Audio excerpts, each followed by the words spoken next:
When you're the person in charge of assembling and finalizing documents that are created from parts and pieces, either submitted or reviewed by others, you can spend a lot of time replacing manual formatting with styles to create a consistent, professional-looking document. And if your authors or reviewers use bold, italics, or other manual formatting, it's not always clear what they intended, so there's a bit of mind reading as well as the time you spend reformatting. And it's not just your time that's wasted. In addition to the minutes or hours you spend reformatting documents, there's all the time that your authors and reviewers wasted applying formatting that you'll never use. You have an option, though. You can restrict the formatting that other users can apply to a document. So let's take a look at how this works. We have a document here, and we're going to send this out for other people to edit. We might also want them to do some formatting.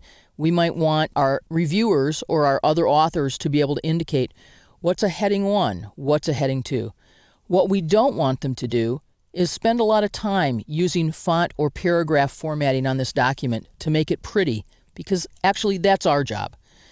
So what we're going to do is we're going to restrict the formatting in this document. I'm going to click on the Review tab and choose Restrict Editing to open the Restrict Formatting and Editing task pane on the right side of my window. And I'm going to choose Limit Formatting to a selection of styles. Right now, the selection of styles is all the styles in the world. Let's go back to our Home tab and take a look. All of these styles and all the font styles and all the paragraph styles are still available. But I actually want to limit the selection to things like Normal, Heading 1, Heading 2, Subtitle, Subtle Emphasis and Emphasis. I'll give them most of these, but I don't want them to apply manual formatting. So I'm going to click the Settings hyperlink and notice that Limit Formatting is already turned on. And I'm going to go with what's called the Recommended Minimum. Now the Recommended Minimum allows them to indent, allows them to apply captions, footnotes and endnotes, and headings, as well as some HTML. I could remove the HTML if I know that this isn't going to be published on the web in any time soon. Some indexes. But notice that many of the table styles are gone. Some of the list styles are there. And let's say, OK. Says this document may already contain formatting that isn't allowed. If that's true, do you want to remove it? And I would say yes. Now, when I start enforcing my protection here, I can apply a password. I don't need to.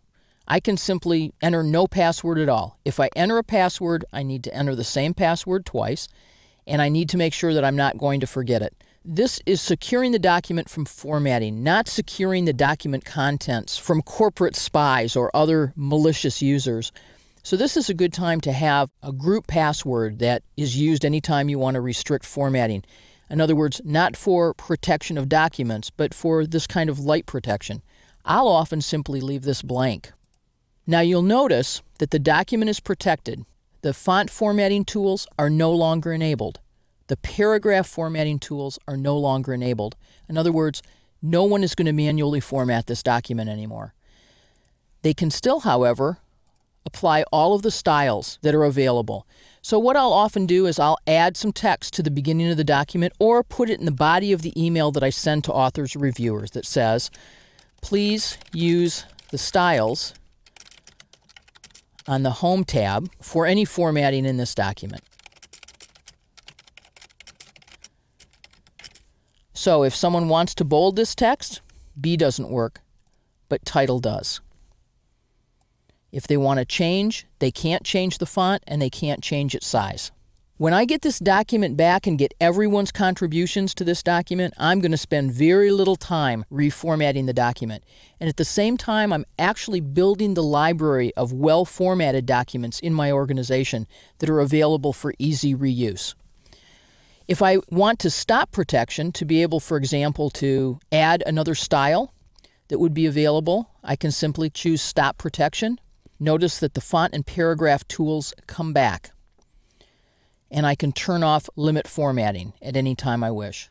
If I had applied a password, I would have been asked for the password in order to do this.